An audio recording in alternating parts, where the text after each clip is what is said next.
Today I'm going to go ahead and show you my top 20 favorite lightning fast fidget knives. And I don't know how, but I was actually able to limit these to just one knife per brand. So you know what that means? Yes, you will see 20 different brands on this massive list.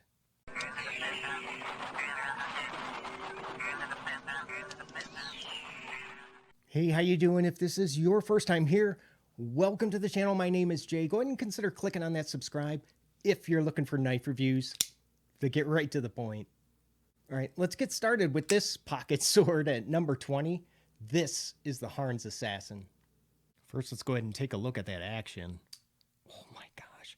I can barely get my fingers out of the way in time when this closes. Do you remember when these first came out and they didn't have a pocket clip? That's how I can tell that actually mine, I got this. This is the first generation one, but Harn's went ahead and they fixed that problem almost immediately once they realized, you know, how big of a mistake that actually was. How about number 19 from Kuby? This is the KU291 Vagrant.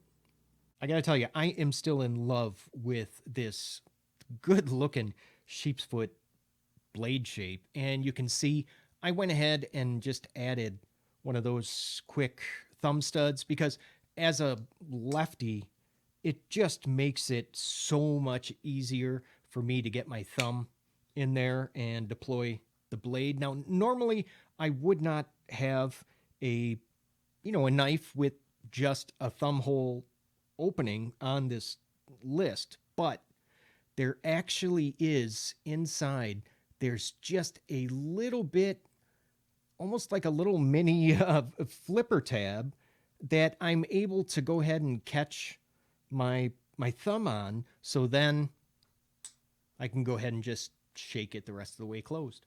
At 18 from Kershaw, I've got the Tumbler. Now this is the newest Kershaw that I currently own in the collection. Oh man, look at that action. Here's another one where I can just barely get my finger out of the way fast enough. And this Sinkovich design is, I'm going to tell you right now, is impossible. It's impossible for me to fail the deployment. And that's all because of that flipper tab location. But you can see it's just well above the pivot screw. Here's one you probably didn't expect seeing. At number 17 from Steel Will, this is the Chatbot. This has just a really simple kind of bare bones design. I mean, this lock bar, you're probably not going to be able to see it, but on the inside, that lock bar, it isn't even part of like a full liner. Yeah, it's just kind of like a partial liner on the one side. But man, did they dialed this detent in perfectly. This is the newest knife on the list from Civivi at 16. This is the Agnesian Drifter. Now, I'm sure by now you know that it's a detent lock, so this doesn't have like that drop shut action. So the reason that I included it on this list is because of how much fun it is to kind of like flip that open and then slam it closed. If you push on the spine of the blade in just the right spot, you're able to do it every time. All right, sitting pretty at number 15, I've got from SOG. This is the Terminus XR. One of the very few knives that can actually be opened 3 different ways. I mean, you can either use, of course, the flipper tab, or you can go ahead and use that thumb stud. And then you're also able to go ahead and do it with actually just the XR lock itself. I know I got a lot of Tucson fans that are watching, so how about at number 14? This is for you. It's the TS223. Like so many Tucson knives, this was actually, it was released in 14C28N steel. Did you see that action? That's why I'm laughing, because it makes me smile every darn time. Yeah, this came out in Sandvik steel first, and then they went ahead and upgraded it to M390. I went ahead and picked this up because, well, I friggin' love bolsters, and this blade is just gorgeous. 13. I have the Micarta version of the Concept Cryo.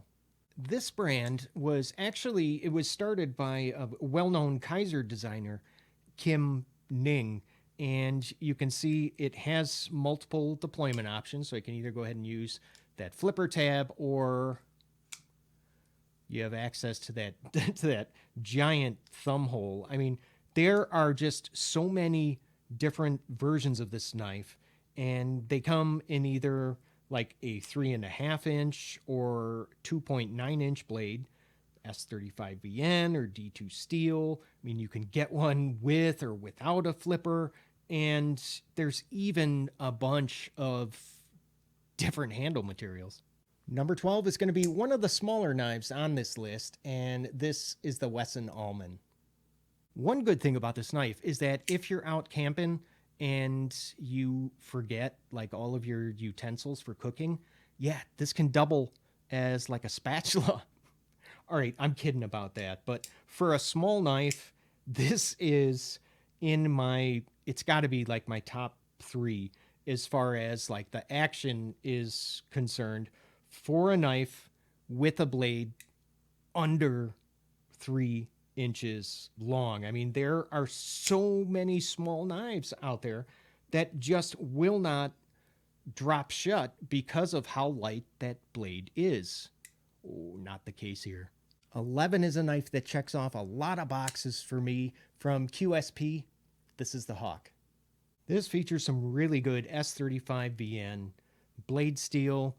You get, look at that action. You can use either the thumb studs to deploy the blade, or you can go ahead and use that little flipper tab. You get the ceramic ball bearing pivot, and you even get, yeah, it's a deep carry pocket clip. And you know what? I guess you could kind of call this a forward choil, even though it is a little bit on the small side. The only thing that I wish it did have is, well, yeah, some lefty love with this pocket clip, because unfortunately it's just on the one side for righties. Hey, if you're liking this video so far, go ahead and leave a thumbs up. How about number 10 from Ganzo Firebird? This is the FB 760. All right, at about $20. I mean, I think I've even seen this for like 19. This is the least expensive knife on the list. Now, I know, hey, everybody's going nuts about D2 blade steel, but 440C, I actually like, which is what this blade is made from. It's a really good budget steel, and it does have, well, it has better corrosion resistant than D2. In the 9 spot at number 9, this is the Gemini from Kaiser. Oh man, this one, the deployment is so good on this knife. I'm telling you, it almost feels like it's an automatic, or, you know, assisted at least.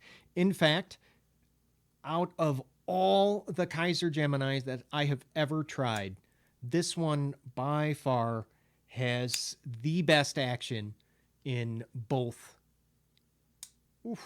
directions. Ooh, how about zero tolerance? Yeah, at number 8, this is the ZT0562.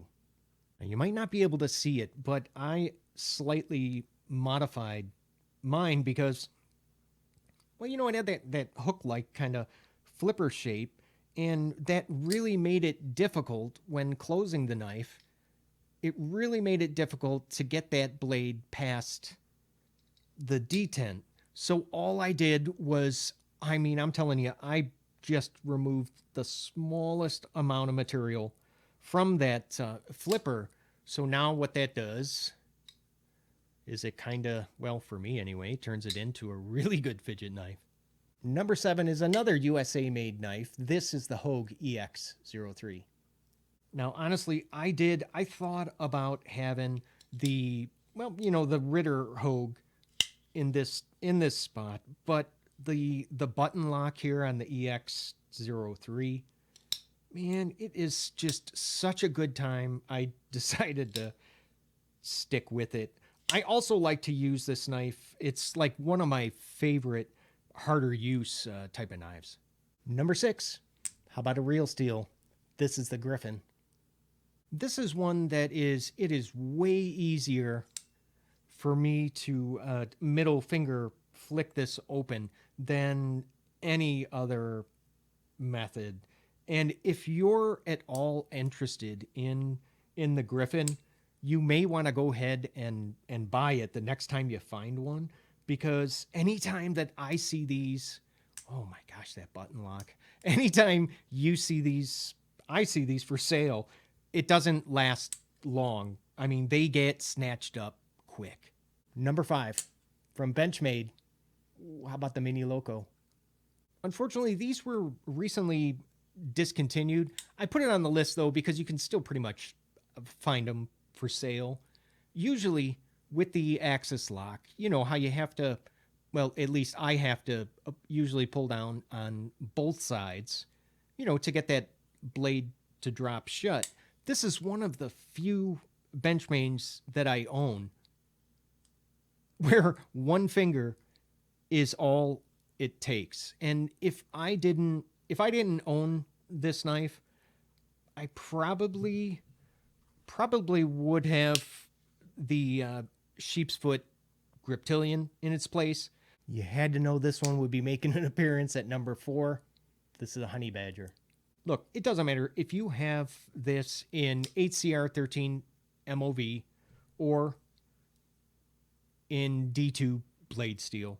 This is by far one of the best budget knives for fidgeting. I mean, you get the multiple deployment options.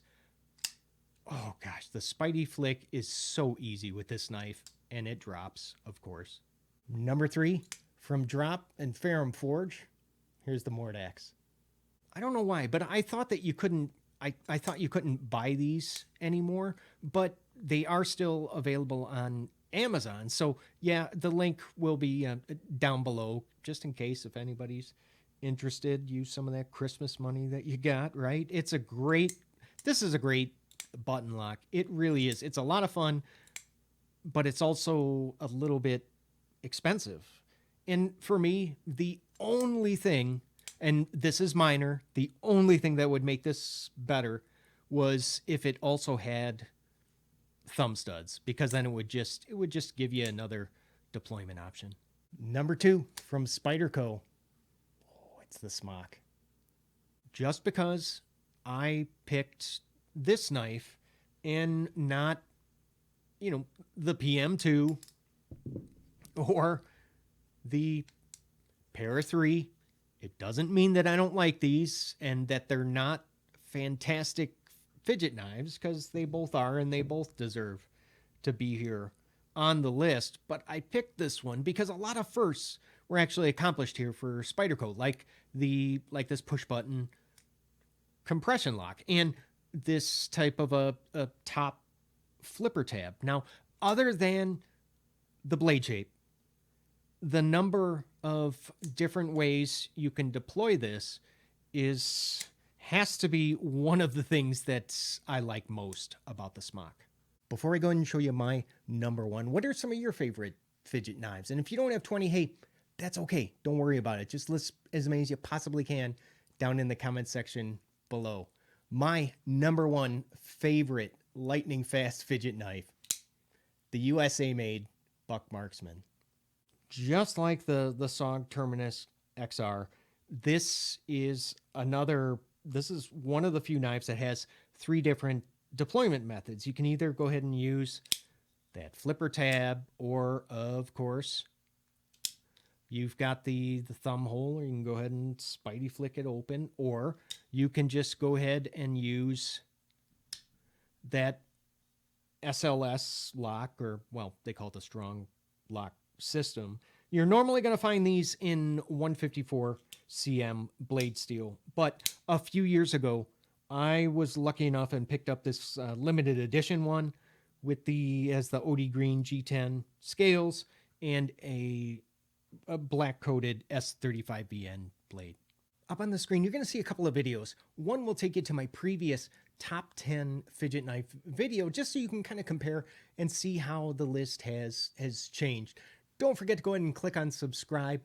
Thank you so much for watching. I'll see you at the next video. Love you guys. Take care.